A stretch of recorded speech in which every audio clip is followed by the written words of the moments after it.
Hey guys, how you doing? Today I want to talk to you about something, that has been on my mind quite a bit lately and is fee for service right for you? So I'm going to talk about the pros and cons of doing a fee for service plan compared to the more traditional route of, having an ongoing advisor. And so first we'll start with the pros, and the pros of fee for service are pretty easy to understand. The best thing about fee for service is that you're paying for a service and you're coming in and you're saying, I'm not having somebody that's actually trying to sell me anything. I already paid for this. They're not trying to sell me on, going into this fund that's going to make them an extra commission or whatever. So the unbiased advice that comes with fee for service is fantastic. Right? That is absolutely great.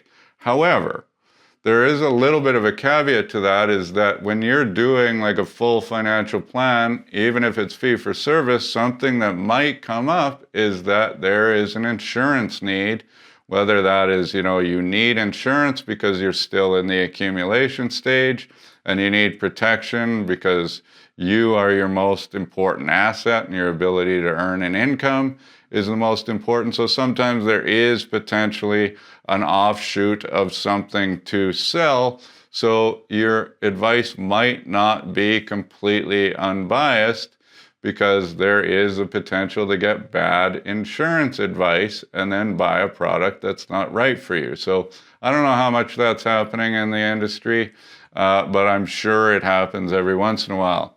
And the second pro to it, in my opinion, is that this first full-blown financial planning meeting or meetings is the most important one you're probably ever going to do in your life.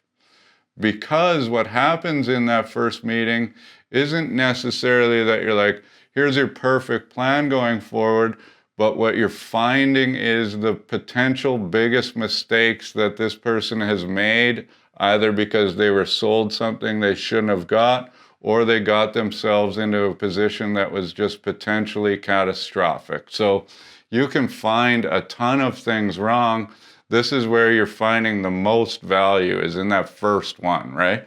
Because, you could be paying way too much in fees. You could have terrible asset allocation. You might be taking way too much risk. You might not be taking enough risk. You could have serious budget issues, have a huge debt load that there's a way to restructure this so it can save you, thousands of dollars in interest over the years. A lot of times, we're finding insurance issues. You're paying way too much for a product that's not even right for you.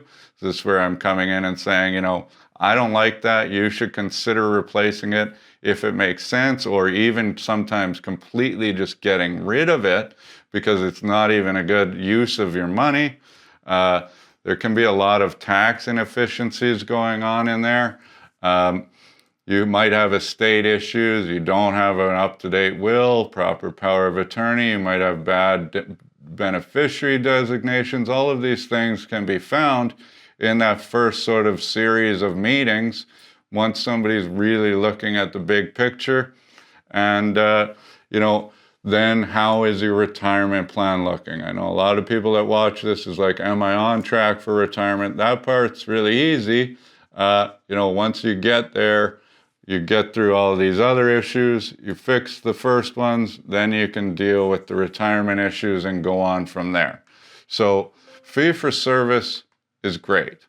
However, it is not for everybody. It's my firm opinion that fee for service isn't right for everybody for a number of reasons. One, in a lot of cases, it's very expensive. A lot of firms are charging multiples of thousands of dollars for a fee for service plan. That's pricing a lot of people out.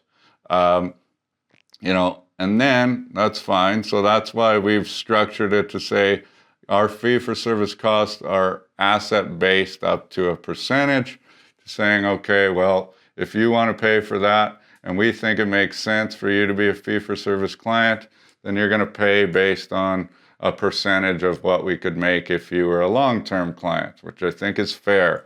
Um, One of the other huge issues with fee-for-service is something that's not talked about that often, but basically studies have shown that people can only focus on like one problem at a time when it comes to their financial planning. So if you come to me and you have one problem that needs to be fixed, that's very simple. Let's do a fee-for-service plan. But let's say that there's 8 problems. And I'm like, well, you got to deal with all 8 of these.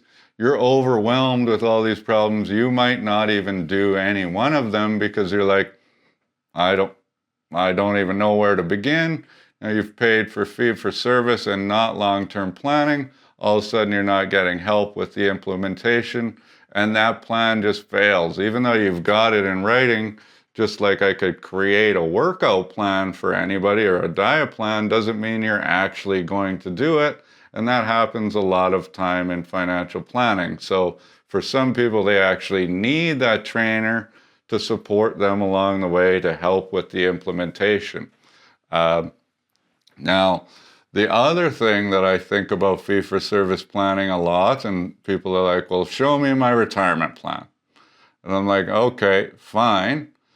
But they're like, well, the software says in 5 years this is going to happen. And I'm like, even since I did this for you 2 weeks ago, it's already wrong.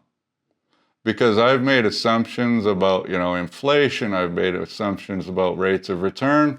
If, you came to me in October and you were identical to somebody that came to me this month, well, the person that came to me this month that was that same October person has way more money because the market was way down in October compared to where it is now.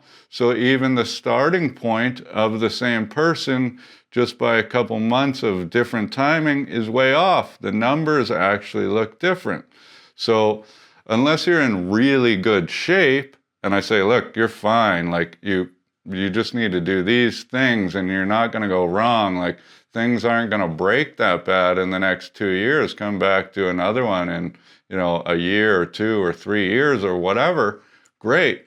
But if you're right on the razor's edge, then you can't make those mistakes, and you might need ongoing support for each major financial decision that you have to make. And a lot of times the other thing is like, it's hard. Investing is emotionally difficult. I don't like that part of it at all. I'm an emotional guy. You guys know that I'm emotional. I think that there are problems with our economy. I think the market is a weird thing. I don't really like it. But, we need that emotional support sometimes when it comes to our money.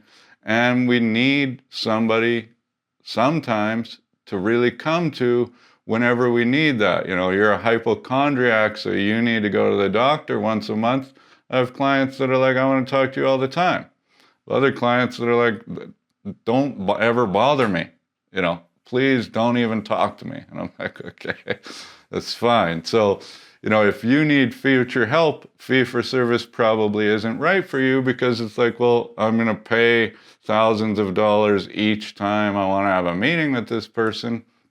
So for me, what I like about it is the impact of it.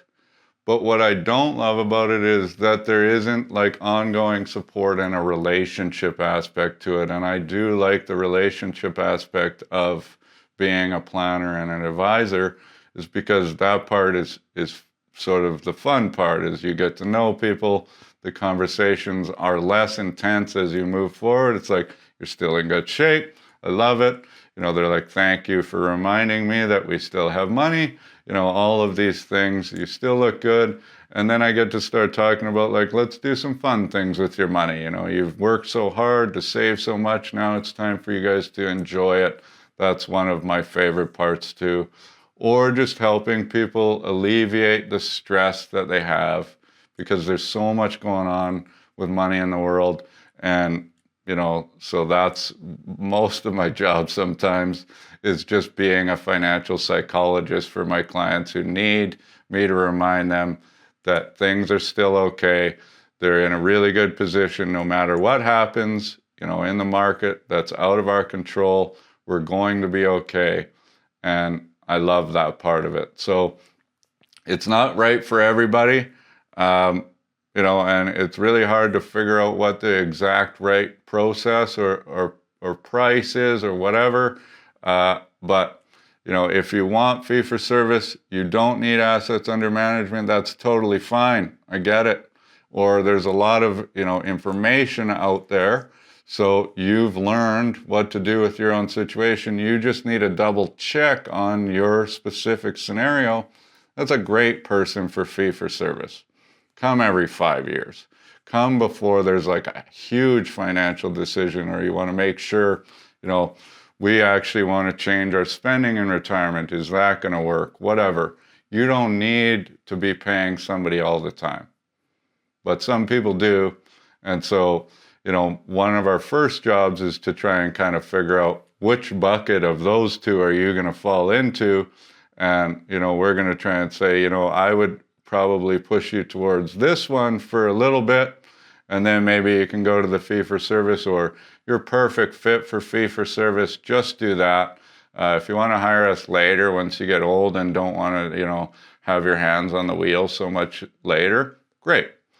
And, the other thing too about fee for service is usually one person in the couple is very financially educated and the other doesn't really care. Now, so when you hire somebody for a fee for service plan, you know exactly what that said. You know exactly what's going on, but you don't have the relationship anymore. Something happens to you. Now they might not know where to go to get the advice. So that is kind of one of the things that I talk about a lot, is you're hiring sort of as risk management with your advisor to say, you've hired us, we're not going to, screw you over. You've hired us long-term. Something happens, we're going to help. We're not going to try and gouge anybody, because, I see that happen all the time. Somebody dies, life insurance comes in, pension comes in, whatever. There's a whole bunch of money all of a sudden, and the banks are just chomping at the bit to get to that person and make sure that they can charge you X, Y, and Z and sell you X, Y, and Z because you don't know. So, over the years, I'm trying to get you into a position where you don't need us anymore. I'm kind of the worst at that. It's like, we've made this so simple in the last 4 years that you get to tell me bye. And then I'm kind of happy, but sort of sad. Anyway, thanks for watching. If you want to learn more about K4, please check out the website. We'd love to hear from you. And you want a plan, we'd be happy to do it for you. And we'll chat with you soon.